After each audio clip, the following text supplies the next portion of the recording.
Yo, homie. I want to ask you a bunch of questions. I want to have them answered immediately. Orange mocha frappuccino! Killing me won't bring back your goddamn honey! What a story, Mark. This film was on a lot of lists, and I had never heard of it before in my life. I did some research on it. It came out on September 9th, 2001. That's bad timing for a theatrical release. Yes. So I feel like after 9/11, nobody wanted to talk about this piece of shit. Yeah. But they should have. This movie is one of the worst horror films I've ever seen, John. I want to watch it now. I am not exaggerating, my friend. But why? What's so bad about it? Everything. Casey Affleck went on record, I looked it up, and said this was one of the worst sets he'd ever been on. That Really? This and the movie Drowning Mona were his two least favorite sets of all time. So basically, the film is about this group of friends who are college students, and they go to this rave where it's like a bunch of like punk heavy metal. Everyone's wearing black, and instead of like getting marked with a stamp on the way in, they're marked with a brand. And then this weird group of people start following her everywhere. And by the way, guys, I'm sorry. I have to spoil this movie. Do you mind, John? I don't give a shit. Okay. Spoil away. All right. So it opens before they go to that party with this random girl getting attacked on her way home from that rave. Okay. They slit her wrists and squeeze blood out of them into like a vial. Okay. And that's the opening scene. All right. So then they go to this party, and after this party, they start driving, and they get into a car accident, and Casey Affleck is the boyfriend of this girl, and she's driving, and he dies. And How does he die? in the car accident. Okay. She wakes up in the hospital, and she feels so guilty. But the problem is the next 3 minutes are a montage of like the next 2 weeks. And you just see her at school starting to get used to it. Okay. You see her at class, at campus, and then all of a sudden everyone's partying again. They gloss over this horrific death. I'm not even getting into the editing, okay, John? Is it shot like a shitty music video? Yes, and it's filled with like punk rock music from the early 2000s. Oh, does it have like Evanescence in it or something? It sounds like a movie that would have Evanescence in it. It's all that type of thing. Okay. And the company that made it is called Artisan Entertainment. Now, they were involved in the Blair Witch Project. Yeah.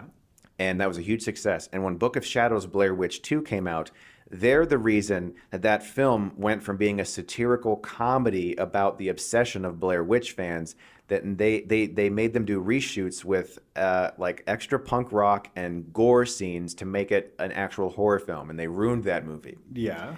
This is what they were obsessed with in the early 2000s. This crazy goth, punk rock, heavy metal horror. They were obsessed with it, Artisan was. And the entire film is filled with these random sequences where men start following her home from school. The worst part of it is the forced sexuality of this movie. Ooh. There are so many scenes that are so incredibly uncomfortable.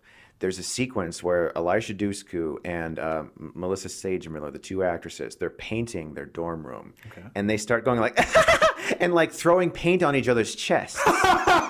That's not the crazy part, John. Okay, keep going. The very next scene, they jump in the shower together. Talk slower. With their clothes on. They use loofahs and clean the paint off of each other's chests. Oh. In the shower with their clothes on. These are friends. Sure. They're not lovers. They're friends. Yeah, that's what friends do, man. Yeah, John, you and I take showers and wash each other all the time, don't we? Only if we get paint splat. That's on each true. other. There was that one time. Yeah. So that's just one, okay? Yeah, There's another scene where the lead girl is walking through a library and she hears this sound. And behind a bookshelf, she moves a book and sees Elisha Dushku and another random girl eating each other's faces, like full-on spitty tongue kissing. Okay. It's exactly like softcore porn. No setup for a lesbian relationship of any kind. Nothing. It's just in the movie. It's like a reshoot scene to add sexiness. The most fucked up part of it is she's really bothered by it. Like she's really mad that her friend might be a lesbian. That's the conflict in this movie. Holy shit. Later in the movie, she walks up to the girl And she's like, "You're disgusting," or whatever. I was like, "Holy fuck! This is 2001. Like, weren't we like past that by then?" Yeah, it's not 1958. Oh my god! It's like this. It's unbelievable. This movie. So what about all these people trying to kill people? Okay. So this crazy cult. That happens too, right? Yeah, there's this cult where this rave happens, and I'm not even mentioning how Casey Affleck's ghost shows up every once in a while. Oh no! And he's like, "Hey man, I'm Casey Affleck. I just want to know I still love you even though I'm dead. I'm Ben Affleck's brother." And Does he look like a ghost that's faded in No, obscurity? Or no. He just looks like a dude standing Yeah. there. He's not even like ghostly pale. no. So Casey Affleck's dead body just shows up randomly. Yes. Yes. Yeah. It's incredible, dude. And Wes Bentley, Yeah. one of the worst performances I've ever seen in my life. I'm not exaggerating this, dude. Did you see Ghost Rider? I did, yes. When I watched this movie, I turned it on, I put it in, I was about to go to bed. I was getting tired. I was captivated by this movie because it's so bad. I'm telling you, I was riveted by its awfulness. I almost want to review it because I looked it up on YouTube. I couldn't find anything. Really? Yeah. It's just open for the slaughter, John. You know what I think this movie was doing? I'm going to look at it from a marketing perspective. Okay. They knew they had a junky piece of shit movie, but they thought, hey, we put enough boobs in here and girls kissing girls. Yep. Little boys will like this, Yep. and they'll rent it from Blockbuster. That's exactly it. Because we still have Blockbusters in the early 2000s. Yes, that's exactly That's it. all it was. That's exactly it. So this girl's running around. She's trying to free herself from this cult. She's seeing weird things. She doesn't understand why her friend's so gross and likes girls now, which still blows my mind. Cooties, yeah. Still blows my mind that was a subplot. Yeah. Of course, she's seeing her dead boyfriend everywhere. So the ending of the film, okay, is a giant twist, of course, Ooh, I can't wait. where we find out that it's literally all a dream. Oh, but of course. Now, I've seen other films that have the dream subplot that use it in a very unique way, a film I really do love, and I won't spoil it if some of you haven't seen it. But this film, basically, she wakes up in the hospital, and we find out she has just woken up from that car wreck, and Casey Affleck's still alive, but her other two friends, I believe they're dead. And they're the ones who she was good. They're the ones that she got annoyed with. Okay. And so it's okay that they're dead because in her dream they annoyed us, the audience. Oh yeah, they deserve to die in real life. Even though that didn't actually happen. No. We then get a montage of all the crazy things that happened in what we thought was the movie, and we see what happened to her when she was on the gurney and how it somehow connects. Now the problem is this is not a terrible idea. I've seen something like this in another movie that, as I said, I like. Okay. The problem is the execution and the way the film thinks it's so clever and the editing, John. I am telling you, there is a shot in the final cut. She slams her hand down on a table and her mouth says, "Fuck you, Raven." I rewound it multiple times because what we actually hear is "fuck Raven." Oh. The word "you" is not even heard. They forgot to dub it in. It's not even in there, man. Whoa. Now, the original cut was PG-13. The DVD is called The Killer Cut. Oh. And it's rated R with blood and, of course, a lesbian scene. Yeah.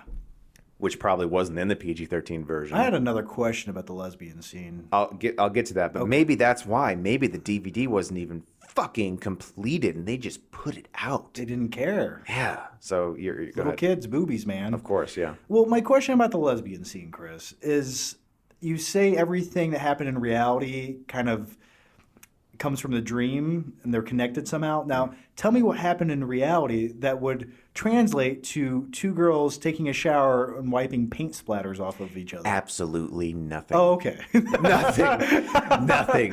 You know what a bit, just hearing it, you know what a bit more clever? What's that? If she had like blood splatters on her and like they were wiping that off. Sure. But in her dream, it's like a lesbian paint splatter scene. Nope. Okay.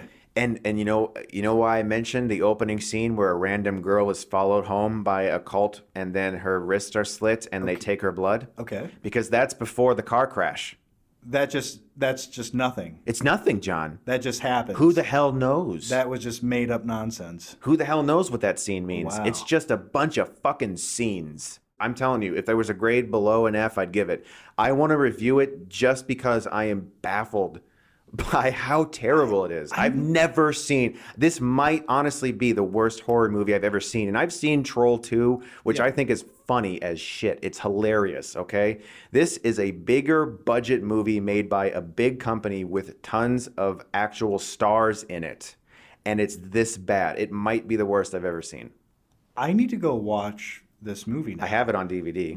There's only just a few scenes I need to watch to understand. I need to, from an artistic standpoint, Chris, I need to understand this movie more. If I'm going to do a hilariosity, I have to rewatch it so we can watch it together. If you want. I will join in because I need to be part of this now. Yeah. I mean, I'm in it. I got to watch it. Yeah. The opening scene, though, quick question. Yeah. Does it show the girl whose arms are cut and they drain her blood? They show that girl. Yep. Okay, never mind. Okay. Never in the movie again. I thought maybe they could have had a twist or some mystery. Maybe it was Alicia Dooku or whatever her name is. No, or Count Dooku. Count Dooku. No, Yeah. she's... Alicia Dooku. No, it opens with this girl walking home from some party, and she starts getting followed, and you see her getting nervous about it, and then she's attacked. Wow. Never explained. Well, that sounds like about the biggest piece of shit I've ever heard of. John, Yeah. it's insanely bad, and I'm almost positive that the only reason more people don't know about it is because 2 days later, after it came out, 9/11 happened, and it wiped it from anyone's mind who had seen it because there was no other movie or anything anyone wanted to talk about. Zoolander came out the following weekend, and that did pretty badly at the box office because nobody wanted to do anything. Everyone was, depressed.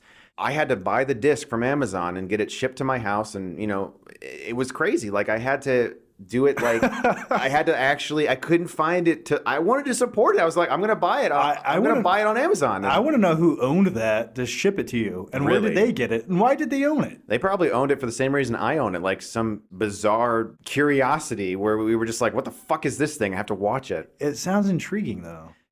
Thank you so much for watching. Thank you, John, thank you for listening. I have to get used to that. Thank you, John, for joining me as well. Yeah, it's always a blast to come here and talk about random stuff we never get to talk about on YouTube.